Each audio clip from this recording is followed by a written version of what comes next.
So dito guys, dito natin malalaman kung sino nga ba ang mananalo sa pamamagitan ni Alucard at Arges. At kasama natin dito ang isa sa mga pinakabatok mag-Alucard na may 3 key matches. At kung gusto nyo siya makalaban sa 1v1, eto TikTok niya, i-follow nyo na lang. At dito nyo matutunghayan ang laban ng kabutihan laban sa kasamaan. Round 1, fight! Gusto mo ba ng gantong skin, i-follow at i-copy link mo lang ako, salamat. At ayun na nga, panalo ang Arges ko. Round 2, fight!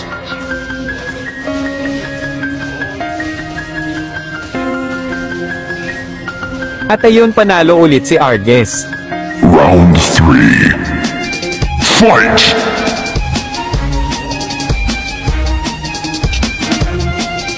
At ayun, syempre, panalo ulit si Arges. Last round na namin to, pero guys, kung usapang sabayan lamang talaga si Arges, pero pag microhan lamang din siguro si Alucard, pero depende pa rin yan sa inyo kung anong pananaw nyo.